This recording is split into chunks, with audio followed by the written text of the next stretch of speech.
Hello, everyone. Welcome to Tarot and Attachment. My name is Erin Smith.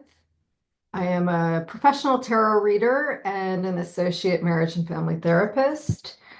And I created this channel to explore the themes, the archetypal themes that are related to the tarot and how they intersect with all of our lives and reveal things to us that are hanging out in the unconscious.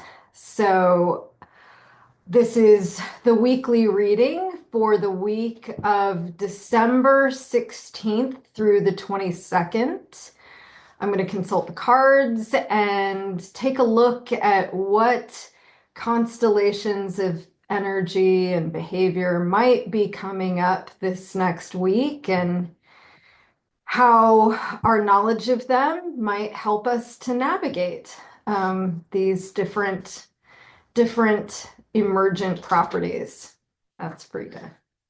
So I'm going to do my thing. I'm going to go silent. I'm going to concentrate while I shuffle, and I will be with you momentarily.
I'm just going to say a prayer over these cards.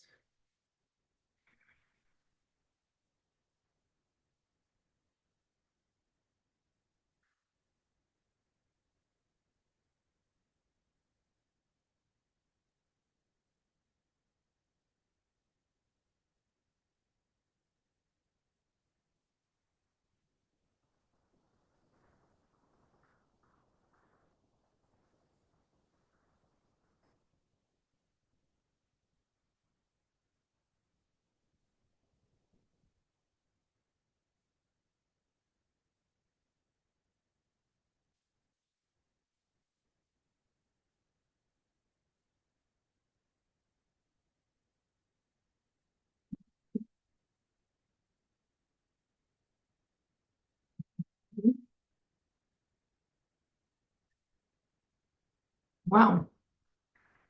So there's a lot of sword energy coming up for this week. And in fact, there's a lot of sword energy happening today. Um, so today we are having a full moon in the sign of Gemini, and Gemini is the ruling planet of Gemini is Mercury. So these two archetypal energies are pointing to a lot going on in the realm of the mind. The way that we think about things, the way that we communicate those thoughts to others, the perception through which we are filtering our sense of the world. These are all themes that are being highlighted, both within the realm of Gemini and Mercury and swords within the tarot.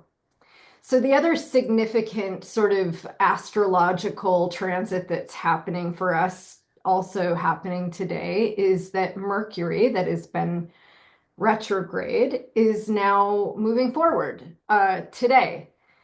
And so you might think of this as something that has been sort of stuck, something that has not had movement in terms of the way that we think about it. after having kind of reconsidered things or looked at things from a different perspective, now has the opportunity to move forward in a good way. And certainly that's being highlighted here. So look at all this sword energy. Boom. 3 in a row, right across. Okay, let's talk about this one first. The Eight of Swords is really about the scary stories that we tell ourselves that have absolutely no basis in truth. And yet, when we believe it, when we spin a tale of woe and we immerse ourselves in that so that it is all that we can see, it becomes like a prison of our own making. It's very hard to act to good purpose when you are convinced that the worst case scenario is either happening or will happen. So there's an element of delusion here, and it's specifically skewed towards the negative. We are using our thoughts on ourselves like a weapon when we are under the spell of the Eight of Swords. And you can see, look at, she is blindfolded. And the significance of this blindfold is that she is not seeing things as they are. She is completely caught up on in the internal narrative, and it has her in a state of being bound, unable to move in any direction. If she were able to remove the blindfold, what she would see is that actually things aren't so bad, right? If she were simply able to be in the present moment and take in information from the present moment in a kind of objective way, what she would see is that she's not being threatened in any way. She isn't even fully surrounded by these swords, that there is actually room to move. And she's sort of standing in a shallow puddle. There is no threat of her being swallowed up in those deep waters of emotion. But she is in this kind of shut down, self-protected mode, lost in the morass of her own mind. And so ultimately, what Spirit is saying is that we cannot take advantage of insight or a new way of thinking or being so long as we're trapped in the old story. And so that is, I think, been a lot of what we've been asked to look at in this Mercury retrograde period. Like, what are the narratives that are keeping us from growing and expanding into an experience of life that feels more nurturing and more connective?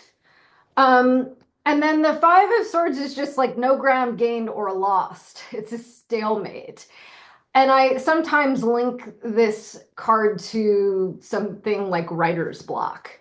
This, again, getting stuck in a well-worn neurological groove, not being able to move forward. These cards sort of go together, right? It's indicative of something, a state that maybe we've found ourselves in as of late based on how we're experiencing the world. And it can look a lot like situations that come up in the present that have a specific flavor to something that's gone on in the past that may be particularly troubling. And out of this need to sort of protect oneself, it's sort of like playing chess in your mind, imagining all the worst case scenarios and how you might be able to manage and control those circumstances in order to avoid that pain. And it's kind of like looping. It's like you keep returning back to this state with no new insight. And so let's talk about the Queen of Swords. The Queen of Swords is one who has learned to wield her sword wisely. So what that means is, like, once you have this ability to pay attention to or become aware of what internal narrative you're running, what story you're continually getting captured by, but you're not identifying with that story as though it's you or some kind of objective truth. When you're able to kind of listen to the wording and understand, like, oh, this is a fear, a concern of mine that had its roots in past experience, but is not really present in my circumstances today, even though there may be interactions with people or circumstances that are arising that feel tonally similar. I'm not there anymore. I'm not in this past wound. I have a choice about how I wish to move and in what direction based on where I am presently. And this is how the Queen of Swords works. She does not turn her thoughts on herself like a weapon in the form of being like hypercritical or hyper judgmental or lost in minutia or obsession. She only uses her thoughts and words for the betterment of herself and others. So, in other words, she's able to communicate clearly and concisely what it is that she wants to accomplish, what her needs might be. She's able to see multiple perspectives. She is able to imagine new possibilities, and she's able to communicate these possibilities to others. This is how one skillfully comes into a wise relationship with their own mind and is able to use their mind in a beneficial way, right? I mean, so in other words, it's not that this is not the only way for you to harness the power of your mind, that you can foster a kind of cognitive way of viewing the world that is more objective, less fraught. You're not overly identified. You can see things as possibilities and choose which narratives serve you the best. So this is really what Queen of Swords is about. It's like, how can we harness the power of our mind to begin to accomplish some goal or be in a relationship with somebody that feels productive, that feels mutually connected. And then once we have this vision of what it is that we wish to accomplish, then we can begin to put energy and effort towards it. So pentacles typically represent the material, tangible ways that we get our needs met in the world. And people often relate them to money. I mean, for obvious reasons, they look very much like coins. They are earthbound. This is like these physical representations of what it is that we need in order to thrive, right? So even money is this placeholder for how we purchase food to feed ourselves and how we, put a roof over our heads. And the Eight of Pentacles is essentially building your wealth and well-being one step at a time. And it's this ultimate goal of putting energy and effort towards something that you wish to grow, something that will be supportive in a tangible way. And the idea here is that when you tend your garden will grow. Any energy that you're putting towards something is going to allow it to flourish. And so it behooves us then to be mindful of where it is that we're placing our time and attention. And then just to know that when we're coming from a good place, when we are operating out of the prefrontal cortex rather than the amygdala, so when we're choosing wisely and we're in a regulated state, then we can put energy and effort towards things that are maybe more beneficial, rather than if we're in that constant state of fight or flight, which is a trauma response. We're looping. We're going to an old way of being in order to manage and control those intolerable feelings, and we get stuck in patterns of behavior that are maybe not so beneficial. So this is sort of what's coming to pass. We're seeing things in a clearer light. We're able to take advantage or take action out in the world in such a way that we can reap the rewards of that, and the rewards are many. So the Nine of Cups is a wonderful card. It's like winning the tarot lotto. And it's just saying dare to dream big.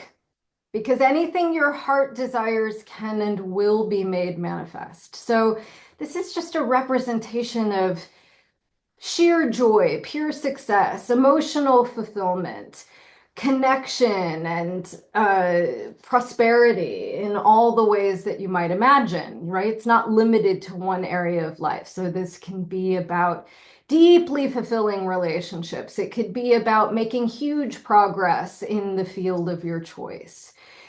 It's heartfelt. Cups are about love, emotions, intuition. And this one jumped when I was shuffling.